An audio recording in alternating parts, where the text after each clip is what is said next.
Welcome back, everyone. We're diving deep into the world of smartphones today. Always fun to revisit some tech from the past. Exactly. We'll be looking back at 2023 and checking out a phone that tried to shake things up a bit, the Honor 20 Pro.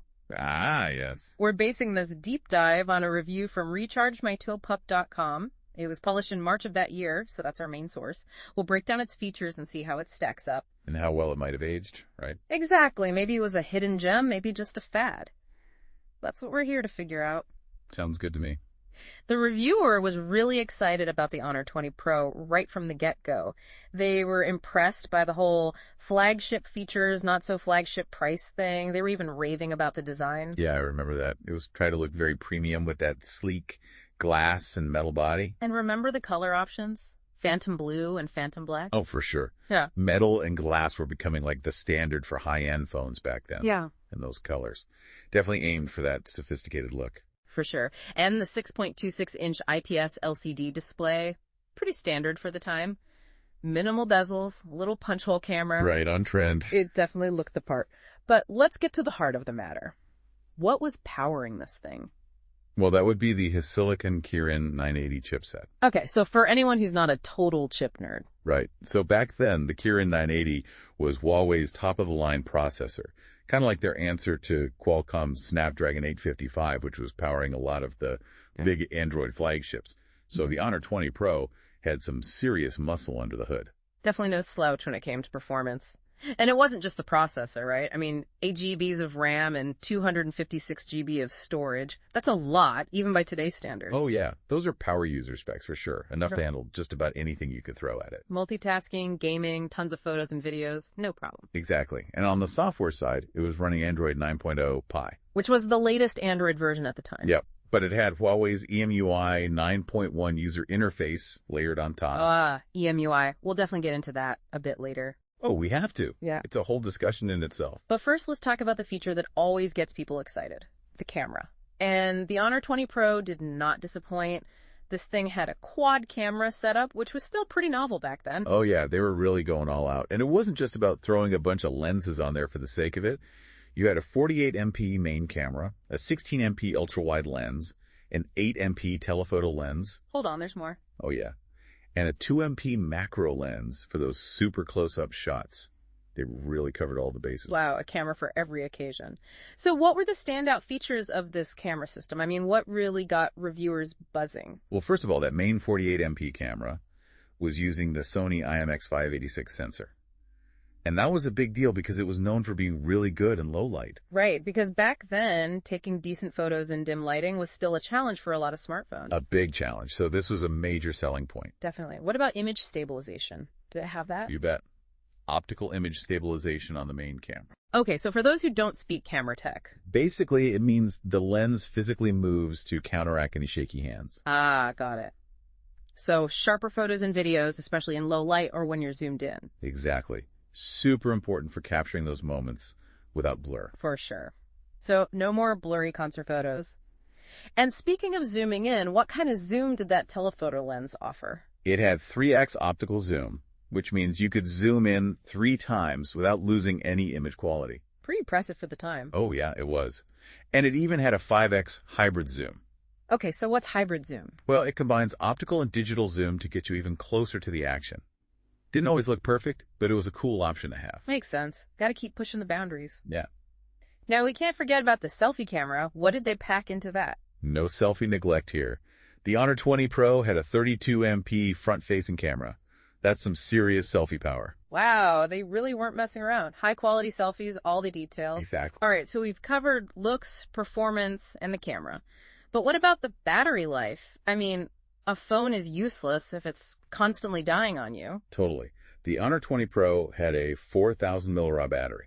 Okay, so was that a lot back then? Oh yeah, most flagships at the time were rocking batteries around 3,000, 3,500 mAh. So this was pretty generous. So a full day of use, no problem. That's what the reviews were saying. Yeah. The Kirin 980 processor was pretty efficient too, so that helped. A winning combo. Big battery, efficient chip, perfect for those of us who are always on the go.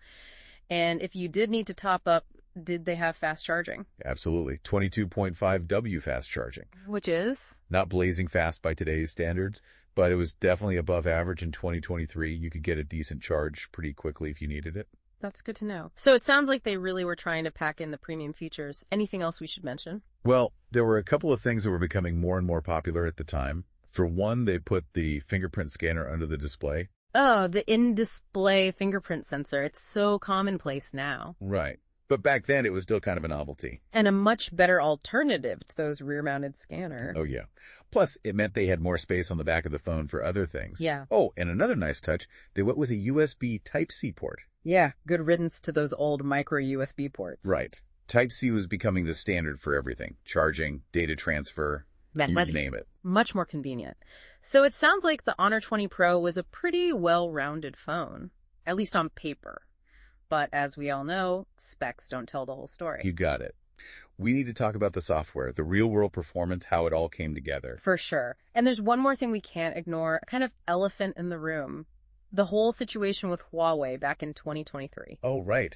It definitely had an impact on the Honor 20 Pro, and we'll have to discuss that to get the full picture. Definitely. It's a big piece of the puzzle. All right, so we've established that the Honor 20 Pro had some serious hardware going for it.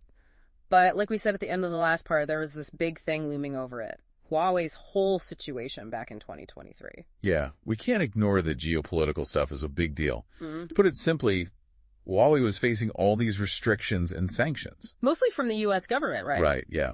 There were a lot of concerns about security, data, privacy, that sort of thing. And that ended up having a direct impact on the Honor 20 Pro. Big time.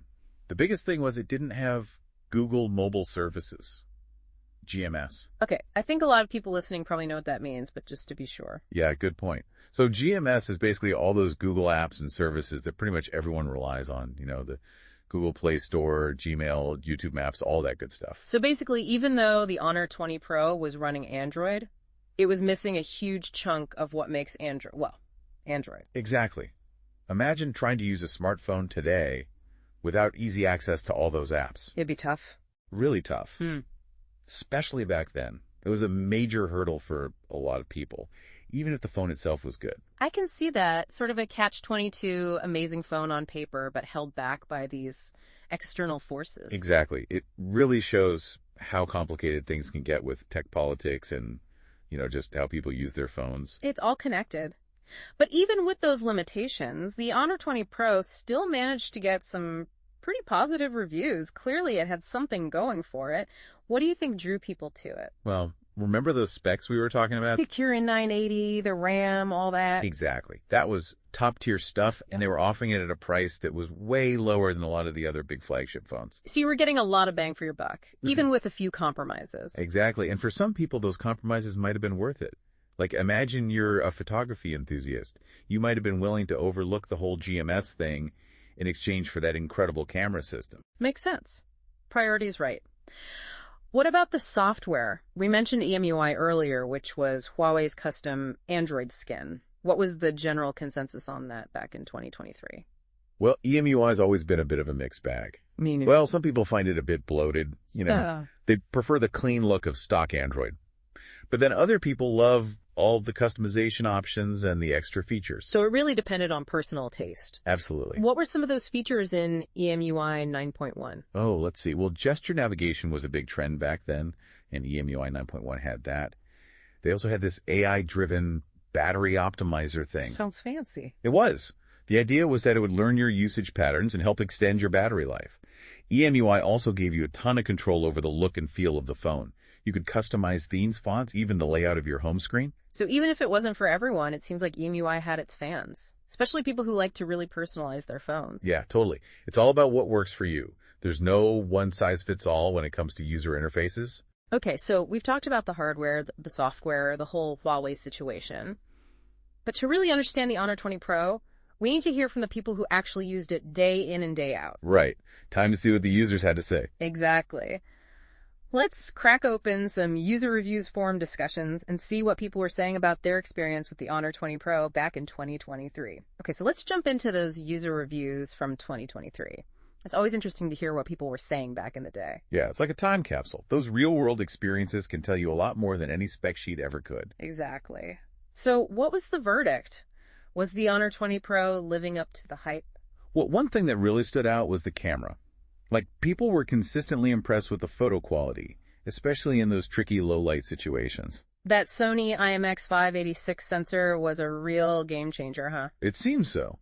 And it wasn't just the main camera either. People loved the versatility of having all those different lenses. You know, wide angle, telephoto, macro. Exactly. They could capture landscapes, zoom in on details, get those artsy close-ups. It really expanded what people could do with their phone photography. And all without breaking the bank, which was a big part of the appeal.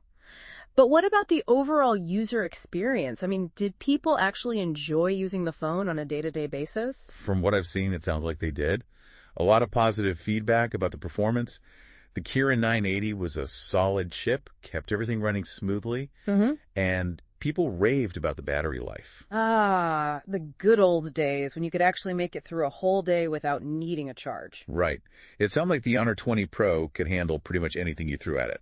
But of course, we can't forget about that elephant in the room, the lack of Google mobile services. Right, that was a big deal. And so how did users deal with that? Did they find workarounds? It sounds like it was a bit of a mixed bag. Some users, especially the more tech-savvy ones, were able to find ways to get the apps they needed. Sideloading third-party app stores, that sort of thing. Exactly. They were willing to put in the effort.